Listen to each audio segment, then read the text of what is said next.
Welcome, everyone, to our Lift Every Voice book club. And I am delighted to be back here with my a wonderful conversation partner, Claudia Love Mair. And this month, we are delighted to be featuring this book, The Wild Land Within, Cultivating Wholeness Through Spiritual Practice by Lisa Colón DeLay. And Lisa's here with us. She's an author who specializes in spiritual growth, healing, and transformation. She has a great podcast called Spark My Muse with something like 200 episodes or more, I think, when I went in to look. And I've been on the podcast a while ago, so that's a kind of a fun sort of history we have. And she's also a spiritual companion, a spiritual director, someone who provides that kind of care to others. So I love the way that presence and that lived experience has been woven through this book. So welcome, Lisa. It's delightful to have you here. Thank you so much for having me. And it's always great to talk with you, Christine. And it's great to meet you, Claudia. It's really an honor to be here. Oh, wonderful. Good to meet you too. Well, let's just begin by having you tell us a bit about the journey to write this book in particular at this moment in time in this season of your life. What prompted you? Because it's, definitely has a unique slant to it, which is I love. So tell us a little bit about that. Right. Well, one of the things my editor told me is there's so much in this book. It's a good thing that you have sort of this this thing to hold it all together, which is this analogy of the wild land within, because you put a lot in there. And the reason why there's so much included is because I really had been wanting to write this book for a long time, spiritual formation book, maybe since 2009. So that's why it's like, boy, she stuck that in there too. Wow. Okay. So if people ask me what the book's about, I say spiritual formation, woundedness, but also there's plenty of other things in there. And I really did want to talk about something that happens that doesn't get addressed in most spiritual formation books, is that when we begin spiritual practice in earnest, I don't see many books, or if any, talk about actually it can get worse before it gets better. And that can be a surprise. It can bring up pain and bitterness, resentment. And then people think, what's wrong with me? Am I having a breakdown? Am I doing this wrong? And they put it on themselves as though that they're the problem, when this is what the practices tend to do. They tend to bring up the stuff we need to work on and heal. And I wanted to accompany people in that, and also provide this book for directors and for people in groups to go through it together. Hopefully this doesn't get read in isolation, that it gets read with a supportive community in a trusting environment where you can feel not alone in your suffering. And when these practices are done and they come up, wait, that brought up something painful for me, that someone else goes, yeah, also for me too, and that's normalized. I also think that there's plenty of spiritual formation books that I've read. The market is dominated, it tends to be by white, male, European people in the religious life. Often, like, my favorites have been Thomas Keating, Thomas Merton, Henry Nouwen. Those are all white men, priests from Europe, who I love. But that is just one tiny little segment of our population and of worldwide Christianity, of course. So I actually had a lot more that I wanted to include. 15,000 words got cut. So that just means we need to search for works by Black women, women of color, and we're better off that way. Fabulous. I love it. And just before I pass it on to Claudia, can you say a little more about the title, The Wild Land Within? Because it does create a really lovely kind of overriding metaphor with the climate and the weather and the terrain. So what I'm saying with The Wild Land Within is I'm referring to all the unseen dimensions of us that make us who we are. It's a very real place. It contains all of our memories, our ambitions, joys, fears, places of wound, capacities for intimacy. It's a lot of what Jesus talks about in his parable about the soils. It's kind of this place of the soils in our heart. And has in how I'm doing it in my rendition, it has climate, which comes from the influences and experiences of our lives and our childhoods and all the rest. And that particular climate, which is particular to us, um, has particular weather patterns. And these weather patterns I refer to are what the Desert Father Evagrius called the 8 afflicting thoughts, which are quickly gluttony, lust, avarice, sadness or dejection, acedia, wrath, vainglory, and pride. And he didn't think of them as moral failings like the 7 deadly sins. He actually thought of them as human vulnerabilities. And from a spiritual formation standpoint, that's a very hopeful thing. We're going to have them because we're humans, but we work on sort of preventing these things from happening, uh, and taking over our lives through the spiritual practices and through intimacy with God. Beautiful, beautiful. Okay, you clearly, even by your examples, Thomas Keating, Thomas Merton, Henry Right. Nouwen, you are you know a lot about Catholic teachings, but you also reference some things that you see more in the Eastern Orthodox Church. Yeah. So I'm wondering, in my experience in the Black church, desert mothers and fathers, that I heard none of that. The entire time that I was in the Black church, I began to go, to more white spaces and at the vineyard churches. And that's when I first heard about like stuff like centering prayer. And then it kind of took me on a journey. So how did you come to learn about this Eastern Christianity and ancient Christianity as a Latinx woman raised by 2 Protestant parents? Right. And 2 Protestant parents where my dad was trying very hard to assimilate to whiteness. So that's very important to the story, because my Christianity growing up was modern, American, white-centered, and Protestant. So it was extremely tiny. Not a single bit did I know anything about even Christianity very much beyond the 500 years of Protestantism. That's kind of where Christianity in a way began. And it's just bizarre. But I went to seminary and I got introduced to some Catholic writers, and I got introduced to the Desert Fathers and Mothers. And I was like, there's mothers? This is good. I like that. I like hearing that people regularly went into the desert places and they sought out women for wisdom and teaching. And I was very enthralled. And so I was fascinated and intrigued. And I went in, and these are not white people in the desert. These are Syrian, Egyptian deserts. And there's people from basically the Middle East, coming to these places and living out ascetic lives as hermits. And this was a period where in Christianity, up to 500,000 people came out to the desert and this kind of escaped the urban centers of Christianity.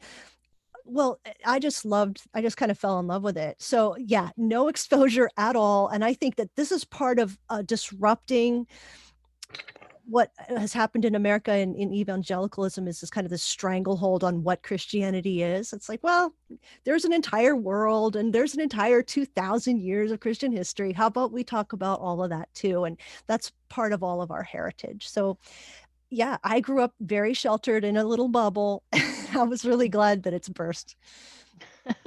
How did the people, how did your evangelical beloveds react? Yeah. Probably, yeah. Well, once I went to seminary, I think some of them were like, oh, is she going to be a pastor? We're worried. I'm like, no, not a pastor. That is such a thankless job. Forget it. But I just wanted to insert, when I went to seminary, I called it white man school. Yeah, I know. It's like, that's who's valued. That was true of my seminary too. And so I had to go much beyond the text. And I had people who were in a sense mentors to me, who said, well, here's a book list you might like. And I had to really go outside of the book lists and, make make friends outside of the context too. You have to search because the algorithms don't favor people outside of whiteness. And sometimes it's not any kind of malicious intent for the professors. It's the water we swim in, and it's poisonous water because it only benefits certain people. So we just have to make a point of disrupting these automatic systems and status quo. Yeah, that's spot Did on. you get pushback? Did you get pushback? The people who really love and support me, I guess I'm just a weirdo and people just expect weird things from me. I think there was probably some chit chat, but I just don't care. And I wasn't going to spend the energy on looking into it. Do you want to say anything more about, your father's role as a minister and how that impacted you, and particularly what you were just saying, like being indoctrinated into kind of that white passing system? Right. I think, let me see if I had a little bit of notes here. I think one of the things is maybe people don't realize is there's a lot of pressure for people of color. I don't know that this is really necessarily understood, but there is a lot of pressure, especially in Puerto Rico, which is a colony of the United States. It's not really treated with the same dignity or respect or laws that is the rest of the United States. There's some privileges of being a colony that are good, but it has basically been set up to fail. And so really what happened, I think, in his case is he was came to Christ at a VBS that was by a missionary plant with white Baptist, fundamentalist Southern Baptists. And that's a very narrow thing. It's largely a Catholic country in general. There's Pentecostalism, there's Catholicism, and then there's some of the fundamentalists too. And this was in the 60s. And so there was this big push by this very fundamentalist strand to kind of push against Catholicism and the rest. And this is actually part of a cultural erasure too. So when you behave more white, you get rewarded and benefited. And you really the idea really is to be redeemed out of your culture. It's erasure. And it doesn't seem like that. It just seems like you're coming to Christ. But really, if you look back, you're being erased. And I think my dad found that out too late when he didn't know who he was. He was just coming to the Lord, and he felt the power of the Lord, but he also felt a lack of self-worth because who was he? Was he pretending to be a white person? It was just really an interesting thing. And he did fall away from God and had a complete deconstruction situation that really rocked our family and was very tumultuous. But I think it didn't help that there's this mentality that is imposed on the people of Puerto Rico and the Buricura, which is the people off the island who are Puerto Rican but are maybe living in other places, that the mentality is essentially white is right and white is better. And the more white you are, the more superior you are, essentially. So this is kind of an unsaid, unspoken thing, sort of. And it kind of just gets into people's mentality. So when my dad would be preaching, he would also be preaching, don't go to parties, don't dance, don't listen to your music, don't, be as don't be white bread too as Puerto you can. Rican. Yeah. Don't be too Puerto Rican. Yeah. And he really bought it, indoctrinated, believed it, and really, but that left him with essentially nothing because he wasn't, as a dark man, going to really be accepted. He would always be that Puerto Rican man. You see what I mean? He was never gonna, I can pass for white. And so people will say things to me that are blatantly racist. And they'll say, well, Puerto Ricans, they're blah, blah, blah, blah, like this. And I'll go, oh, are they? Yeah. And I'll say, well, I'm Puerto Rican. And they'll go, well, not you. I mean, the other kind. Like, oh, I'm thinking the dark kind, or people who don't act white. You know what? It's just there. And so, and I think people even mean well, they don't know what they're saying, and they don't realize that there's a preference for whiteness. And so that is very hurtful to people who don't look white. Yeah, powerful stuff, Lisa. It's a powerful story. At what point did you start to break free from that? Like, did you start to see, see what was happening and be able to reflect back on that? Because that It's seems like a, taken yeah, years, because my yeah. dad passed away when I was in college at Mm-hmm. 44. And I was just in trauma, because he Sure. didn't really pass away. He was in a nursing home in a vegetative state for 10 or 11 years. And Wow. so I was just dealing with losing him, and then I'd see him and I'd grieve him again. It was Yeah. more than a decade of continual grief and not being able to move on. He wasn't gone. He would blink yes or no. It was just torture. It was hell. And Yeah. so I couldn't think about anything except for my predicament right there. I know, Claudia, I know grief. I know Mm-hmm. it.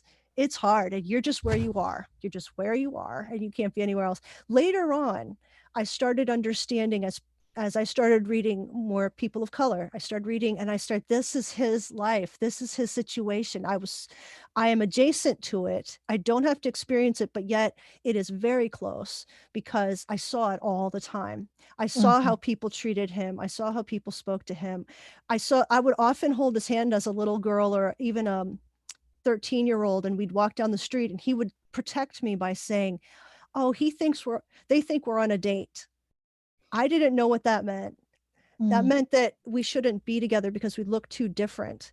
People didn't know we were related. I didn't have any idea what he was protecting me from. But Yeah. I would say, "Oh, I didn't understand that." I was just like, "Okay, okay, Dad," because he was always joking around. What he meant to say is, "It looks like we shouldn't be together. Maybe I'm kidnapping you. These people are worried."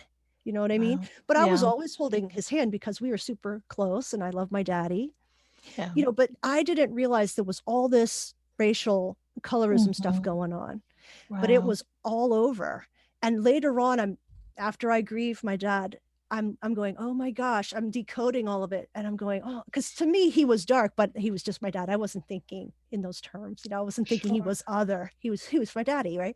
So I'm Sure. thinking later on, I'm like, "Oh, there was another." They called him Taco Joe at church. Why did they call him Taco Joe? Oh God. That seems, Puerto Rican people don't eat tacos, so that seems rude. Why would they do that? Well, like it's just like thing after thing. I was like, he didn't like when they did that. That wasn't endearing to him. They were just being like, Yeah. "Hey, dark guy, hey, Taco Joe."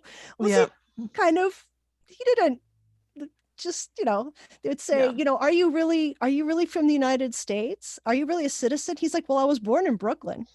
And they'd be like, "Oh, but are you really?" It's just Yeah. things like that where you're not in. Yeah. You're the other one. So Yeah. yeah, Yeah. so it's close. So I think when I try to, I really make it my point to make sure that other voices are heard other than white people. I try to have a lot of people on my show that are diverse.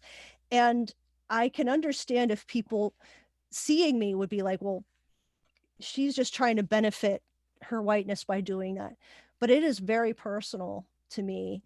And, when I got a DNA test, I was really, really wondering, what is this going to come up with? And I'm like really excited. I'm related to probably loads of people are my cousins, because I found out that my DNA is all over the place. Like a lot of people in the Caribbean, there's African dysphoria there. And I have African ancestors, and I have Italian ancestors, and South American Mm. ancestors, and Caribbean ancestors, and of course European ancestors.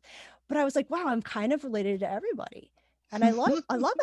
They're all Yeah. I've got a lot of cousins, and so it's very personal to me that we disrupt whiteness. And I'm not talking about ethnicity. I'm talking about whiteness as the word of power. It's Mm. fine to be German, Irish, French. You get into whatever your ethnicity is, but whiteness is a word about power. Yeah, it's like breaking the lens that we're all looking through and saying, Yeah, there's another, there's like a deeper truth, yeah, exactly. Because it's like the Matrix, and you got to take that red pill. You got yeah. to, you got to. Exactly, exactly. And some of us don't even know we're looking through that lens, Yeah. because this is just how it is. And I guess especially living in America, which brings me to this. a lot of Black people have rejected our history in that we were captive Africans. We came here. We were not allowed to speak to each other in our own language. And also our spirituality was taken as well, but not completely. So we had this way of worshiping in those hush arbors that, you know, that the slave owners didn't even know about. But in contemporary times, Black people are rejecting this. And they're also doing things like moving into white churches, like mega churches. And even if the pastor is African American, the same model, you know, of behavior, it would be just like Creflo Dollar, but also he's just like Kenneth Copeland. And you know, so he's Black, but you're really not getting a Black experience when you go to, or when you look at him on television. So people are also leaving the Black church to explore their native traditions. And by native, I mean, you know, where they come from. So African American people are getting into things like the African Yoruba religion. They don't want the religion of the colonizers. So can you speak to that? Yeah, it's totally understandable to deconstruct what has been painful. When I talk to people or work with people companioning, just start wherever they want to, wherever they are. I don't, you know, I think it's really actually quite important to deconstruct from any kind of colonizer or slaveholder religion, because it is extremely destructive to the inner person. It's set up to benefit the master, right? So it's a very individual journey. And I think I don't think there's anything wrong with going back to certain things that are meaningful in spiritual practice like that. So I would encourage people to find spiritual practices that are meaningful to them, that connect them to the divine. And there's so many hundreds of thousands of practices, things that can be spiritual. They don't have to think, well, if I don't read the King James Version Bible, I'm not being spiritual. Or, you know, if I'm not praying in a way I learned from such and such, I'm not being spiritual. I think that there's so many things that can be spiritual. Maybe there are some traditions from the African continent that can be integrated into your life that can be incredibly meaningful and connecting you to others and you to the divine. It could be going out in nature, creating art or music, taking an evening bubble bath. All these things can be spiritual things. And I think it's important for people to realize that God is not a Christian. Right? I love that. That's scandalous, Lisa. That's not a Christian. God is not male. God is not white. God is not American. And he never, I say he, but she never was. They never were. And it's just important to break out of our boxes that we put up these constructs because God doesn't. And I think it's great to disrupt these boxes, because the second we start getting God in a box, we're wrong, right? So I think God encourages us, break out of the box. Yeah, I'm not a white guy. That's rude. Stop it. You know, let me out. Yeah. Yeah, I don't belong in this box, you know, and it's offensive to God to say, to assume that God works in these ways and good, just blow up the box. I think now there's going to be people who have a hard time with that. Like if you think everybody is fine and dandy, and you say, you know, is God a man or a woman? They'll say, oh, God isn't a man or a woman, but call God she, and watch how many people lose their dang minds. You know, like, I thought it didn't matter. Well, it does now, you know. So I think we can't get too uptight about how people connect with the divine. If we accompany them in goodwill and we're a safe place for them, I think that they can find, I think it really is grounded in love, then we'll do so much better. So I kind of am supportive of people who deconstruct, as long as it's generative. Like, you deconstruct, but don't go off on your own and feel bitter and sad and isolated. Deconstruct, but be with people who are generative and loving, and try different things. My daughter is off to college now, and she didn't go to church all the first semester. And, I would like her to get connected with a community of people, but I wasn't going to push it. And then she says to me, I'm going to go to church. I said, oh, really? Which one? And going to bring anybody?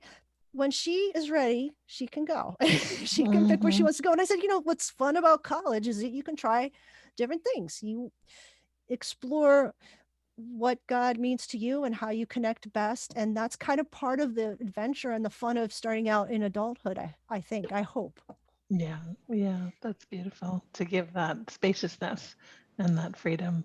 I think that's what we all need, is sort of the tension of that, but also, like, she knows you're there. You still provide the container for her. You're there if she needs to, like, lean into you, but at the same time to give. I mean, I'm not a parent, but that's my my understanding of part of the job of, particularly when they leave home, and sort of giving them that balance. I can't control it either. If she wants to, like, be a Satan worshiper and sacrifice chickens, I can't actually stop her. But at the same time, she has to take a good look at what is being generative in her life, whether it's her friends or her activities, or I hope that she has the tools. I can only just try to be there. We can't control our kids. Yeah. I wanted to talk a little bit about liberation theology, because you have so many wonderful threads, with the Desert Mothers and Fathers and Evagrius and all of these. But I particularly to see Gustavo Gutierrez's name mentioned, because when I was in college, I took a liberation theology course. I wasn't raised in a religious household, but it was really my doorway into discovering how Christianity could be something that was actually generative and liberatory, and that saw Jesus as the liberator, as the one to bring the genuinely good news to those who are suffering. And you talk about let's see, in the anguishes of lived out realities, the lowly people can find God and can deeply rest in God, who cherishes them and meets them where they are, which is just such a beautiful, tender image.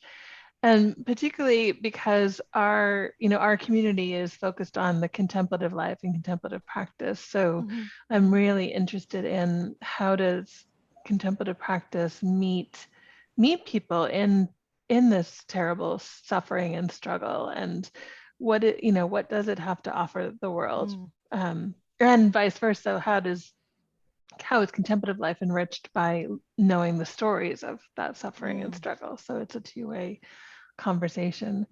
So I just would be curious to know, like, what your thoughts are on sort of how contemplative life meets us in our pain and struggle, and particularly people who are marginalized.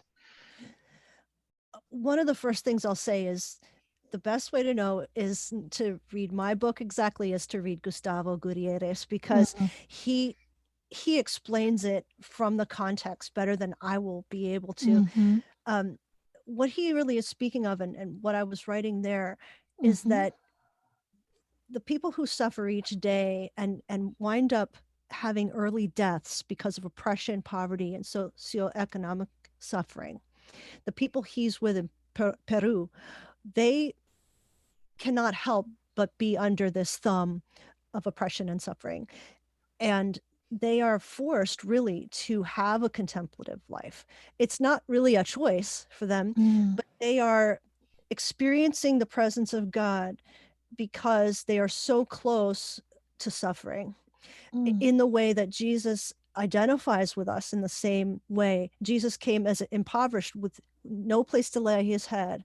And so the trust and reliance on God is there in every moment, for the next meal, for the daily bread. So that the daily bread would be, you get paid once a day, and then you get your bread for that day, and then you don't know about tomorrow. And it's very similar for people in impoverished places like where Gutierrez is from. And so what he's explaining to us who have abundance, I'm not worried about eating tonight. I have a full fridge. And thank God I do. And I don't understand, even though I grew up poor and we had the government cheese and the free lunches, and I know what it is to be poor and I only had new clothes when I was able to babysit and get my own clothes. But I was still able to eat every day. So I don't know what it's like to live in an abject poverty in a shack. I don't know that. And these people do that Gutierrez is involved with and identifies with in poverty as a person who's lives in vowed poverty as a monk. So what he's saying is that these people, if we understand where they're coming from and identify with them, we will understand that how they suffer in unique ways that brings the contemplative life into everyday regular life. And that shows us how the contemplative life is this experienced way of living with God that will benefit everyone if they do it. But for these people, it is the sustenance of being for them. And so he's really explaining a way of life that we don't understand coming from abundance here. And so I can't explain it so well, but Gutierrez can, and it's a moment by moment thing. And so what we can do in our context of abundance, it's very difficult for us to really get it because we don't live on the absolute precipice. Now, some people do. There are people who are homeless and they're struggling and they have mental illness, drug abuse, and they are really struggling day to day to get what they need. Some of them will understand the contemplative life and some won't. It's not like everybody in poverty just gets this or is close to God because of poverty. But what he's explaining is don't think that because people are in poverty that they are far from God. Sometimes these are the most faithful people experiencing the most blessed life with God, but it is a terrible struggle for them, and their poverty should be alleviated. So what he's talking about is that Jesus is the liberator, and we should be doing everything to liberate people from the system. So disrupt the system, turn it upside down, make sure that you're not just saying, "Oh, that's really sad for you. I'm praying for you," but you do things to make it right and alleviate the suffering in real ways in the real world. So he really is speaking almost a foreign language to us. Even if we're reading it in English, it's going to be almost sound like a foreign language to us because we live in such abundance. Yeah. And that phrase, the preferential option for the poor, which I've always loved. And I think it's hard for us for those of us who have abundance, hard to understand, even if we agree with it. Do you know what I mean? What that means. Yeah. Right. It's a soft spot in God's heart. And that's why God in the incarnation comes as a oppressed person of color who was in poverty and is killed by the empire. When God decides to come, God comes as the most oppressed. And we are living in a Christianity of empire. And that's what I think a lot of people miss, is that we're getting all the benefits of empire Christianity most of the time. Who does God come for? Who is the good news for? It's for the people who don't have and the people who are not part of empire. So I think that's what we have to get in our minds. We have to remember that the kingdom is the upside down kingdom. And in this way, we identify with the poor. We do what we can to help. And maybe it's just a simple ways in our neighborhood or something like that. It doesn't mean we have to solve every problem in the world, but we do have to identify with the poor in the sense that is when Jesus said, I was hungry and when did you feed me? I was thirsty. When did you? That is really God saying, I'm in those people. That is where my heart is. So make sure that you realize who the kingdom is about. I just want to say, preach it, sister. I can't even help it because once you read liberation theology, it can really get in your head and switch it around, and you're like, oh my goodness, we're getting it all wrong. Like you feel empowered to make sure that people understand the blindness that can happen in the Christian church in the United States. Like, it's not that we're all always doing everything wrong, but there is a certain kind of blindness that thinks that equates blessing material blessing with God's favor. Yes. You know? Yeah. You're really shamed if you're poor. And instead of supported, you're shamed. And like you said, you're blessed if you have a lot. The more you have, the more blessed you are, the closer you must be to God. So what we're getting is that God has a preference for the rich. Right. Or the opposite. Exactly.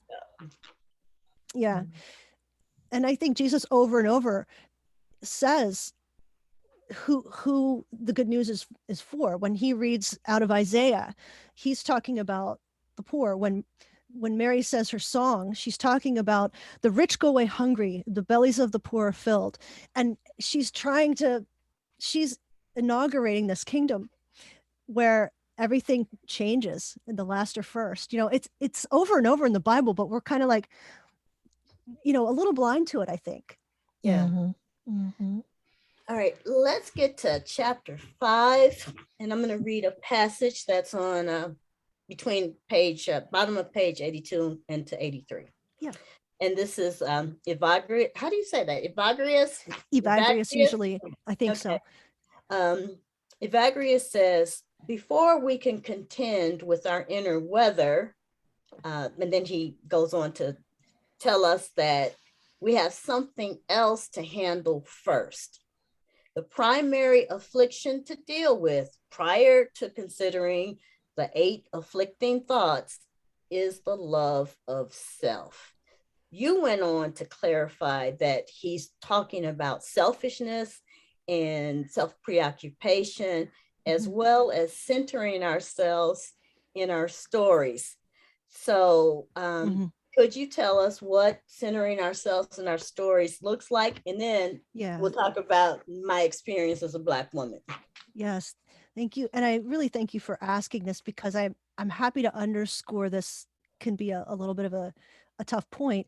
He was also speaking to the people coming to him out of the city centers and into the desert. So these are also people who might be coming for righteous reasons, and maybe they think that they're, you know, holier now that they're coming out there. So he's kind of saying, listen, before we get started, you know, don't act like you're really great. Okay. You're not like super special that you're out here now. So some of this has to do with a selfish ambition and a selfishness, which causes us to be bad students or stiff-necked and stubborn. And we can all be like that sometimes. We could think, I kind of smell great. I kind of know what I'm doing. But that gets in the way of us sometimes. But the thing I wanted to underscore is that if we have issues of self-worth, if that's already a problem for us, ego isn't a problem there. It's actually damaged self-acceptance, self-worth, and sensing your belovedness is a central problem, an essential wound. Then it's not so much the selfish ambition is going to be a problem to make sure you get yourself out of there. It's actually more of a repair that needs to happen in your life. And metabolizing that you are the beloved of God is completely different from, you know, thinking you're too big for your britches. Is it really a different thing? So once we metabolize that we are the beloved of the Almighty God, it isn't self-aggrandizing. It's kind of like humbling and like, ooh, I feel okay. I'm refreshed. I feel like I have resources to love others. That kind of metabolizing of this belovedness doesn't make us haughty and egotistical.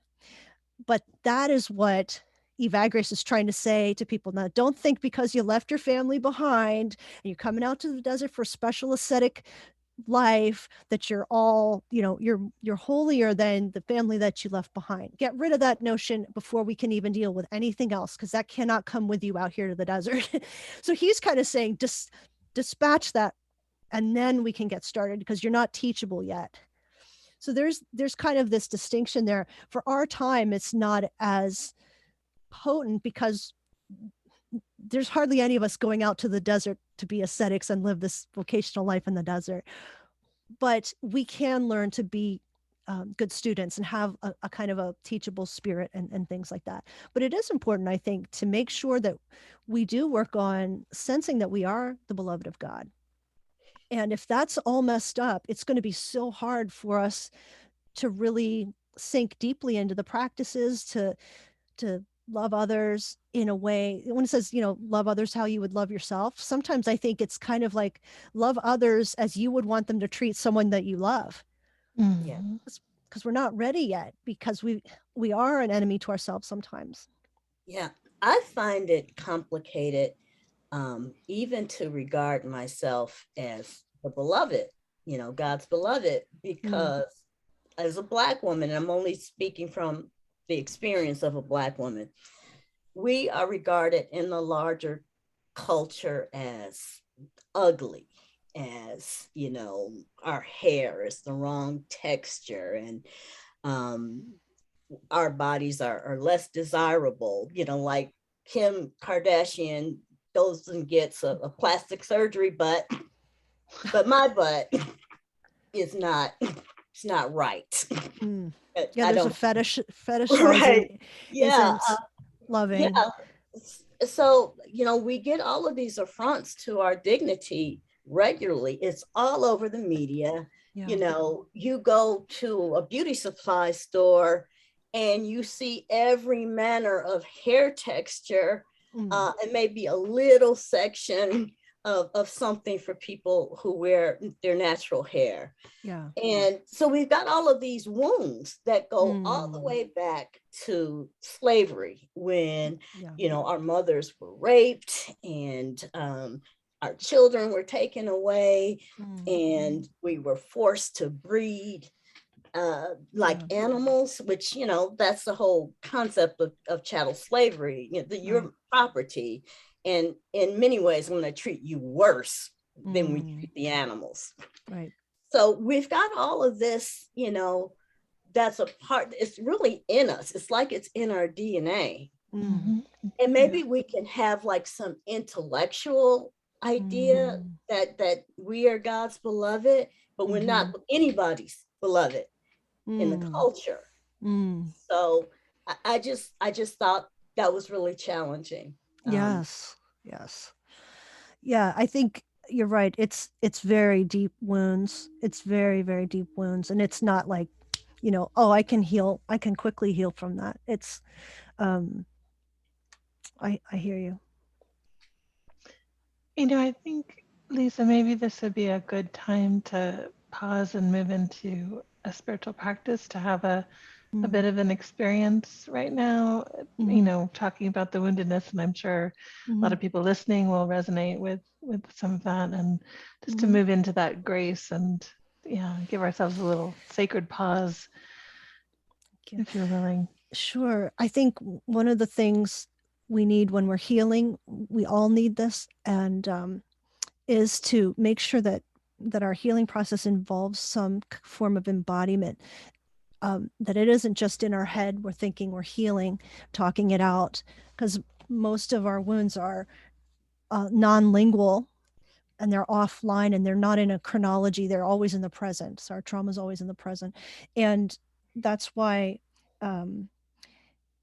when we think about healing or resting in the presence of God, if we can have it be embodied, all the better, because healing has to happen in the whole organism of ourselves. And so maybe what we can do is, for a moment, just put our feet on the floor, put our hands on our legs, and feel the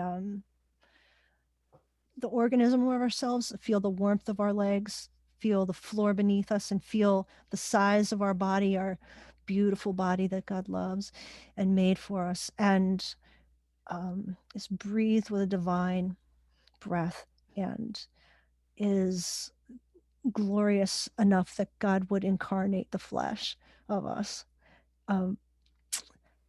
and just be doing a little bit of a scan down our bodies to feel if there's any tension that we're holding, perhaps in our neck or our head, working down from our head down to our shoulders. And as we move to our shoulders and our chest, to see if there's any held breath waiting to exhale, and breathing in deeply and breathing out, and remembering that new life and new breath can come together, and that when God gives us breath, it is divine, and that divinity is part of us, and we are one with God. And because God is holy and good, that we must be holy and good as well, and that nobody can take that from us. If we could just breathe in deeply and exhale and feel our body, and feel that our thoughts are coming down and settling down lower, and we can feel the presence of our body and feel that it is here and that it is right and that it is good and that we love on it. And just breathe in and exhale. We might have to forgive ourselves for not loving it.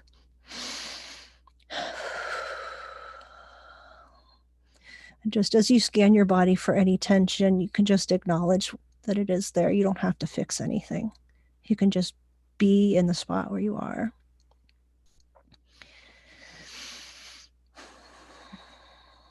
And we know that people will project on God and on other people what they want, but that God will always bring us back to God's self and our belovedness.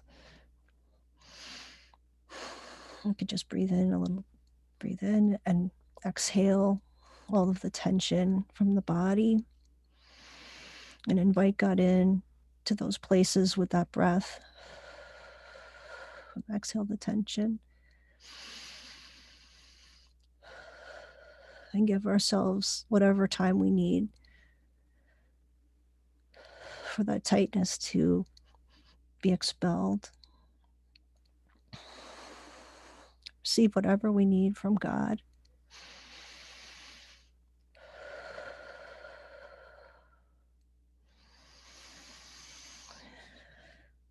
Lord, I ask that with every breath that we breathe, we can take in more of your goodness, more of your holiness, more of our belovedness, which is our birthright, which is part of how you made us. May you redeem us with your beautiful breath into our beautiful bodies. Amen. Amen. That was very uncomfortable for Mm. me. As we began to go into our body, immediately I felt defensive, like I can't. Not ready. All this pain is going to come out. Yeah. If I start deep breathing, like I felt like, no, Yes. no, I got to keep this pain in my body because I can't deal with it here. Right. Yeah. Right. So I really felt the protective mode at that. Yes. Everything's very, very raw right now. Yeah. Yeah. Absolutely. Absolutely. Yeah.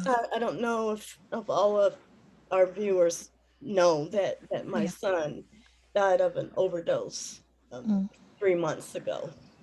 And yeah, I don't feel ready to. Yeah. Yeah. Yeah. My body is tightly, desperately trying to keep all of this pain from leaking out. Yeah. Yeah. Yeah. Do you feel if it gets out, are you afraid it'll explode? What are you afraid of most? I'm afraid it will just take over and that I will never feel like myself again. I know losing a child changes you, or losing anybody, like your father, it changed who you are. But I don't know, maybe it's so early that I feel like if I let it out, I'm never going to come back from it. Yeah. I don't know if I'll always feel that way, but I did, because, maybe most people were really relaxed and letting go, but maybe some of us aren't. Right, exactly. In an exercise, like, it didn't work. Right. It didn't work for me. Yeah. And it might be that for you to feel embodied first, you might have to do something much more active with your body, like lifting hard weights and something much more robust, that you might need to shove things and throw things and take a really sweaty walk, or like, I think that it'll still be an embodied thing for you probably, but it might not be a nice calm down thing. That's probably not time yet. Yeah. Thank you. Yeah.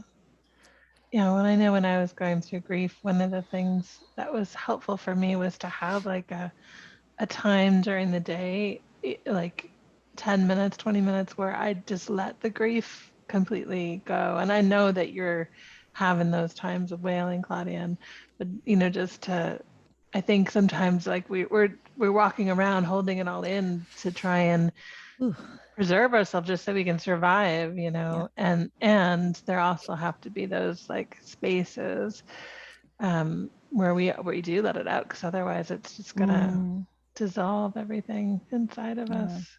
Yeah. And the expectation is, you're so strong.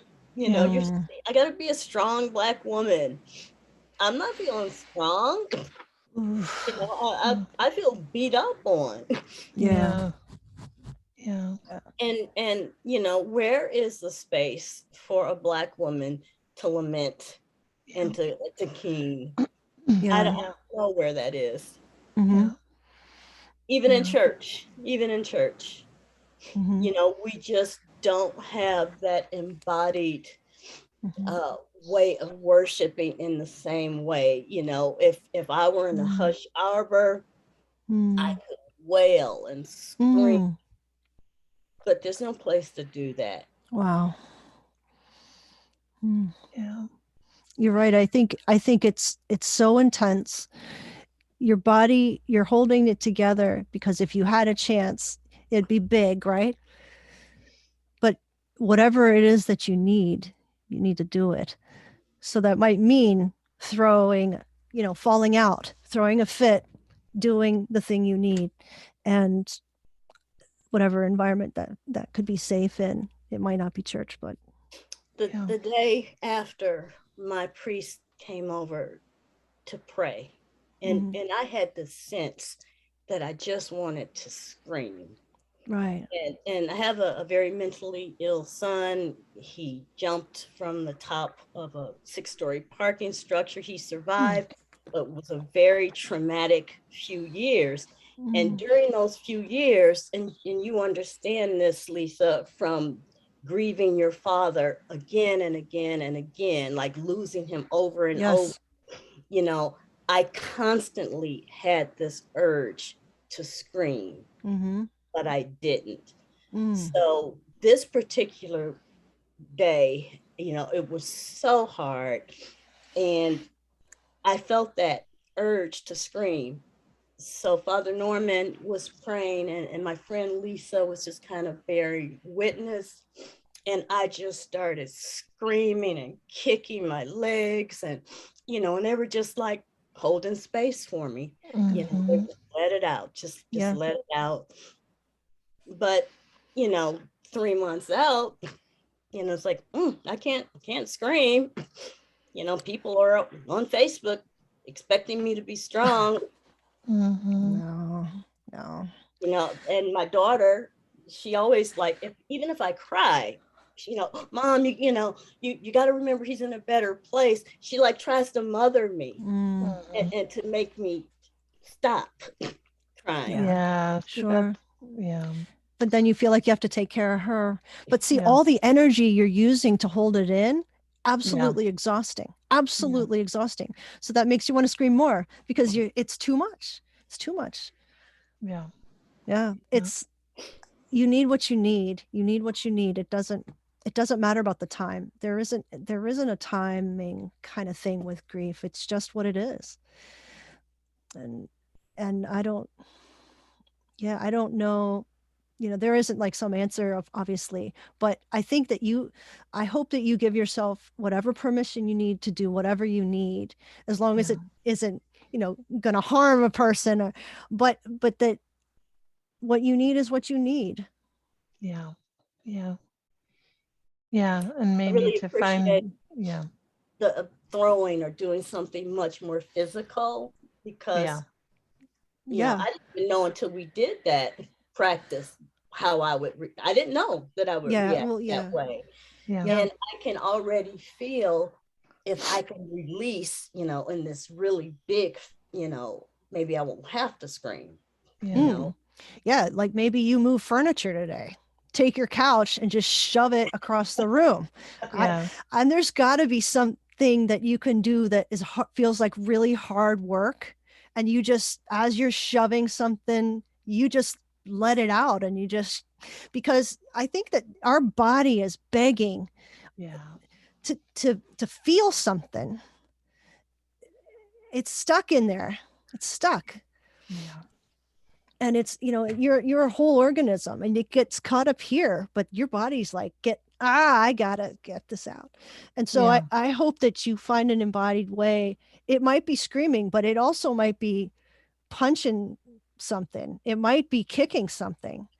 I hope something's soft enough that won't break any bones. But I think it's really important that you get on the floor, throw an absolute fit.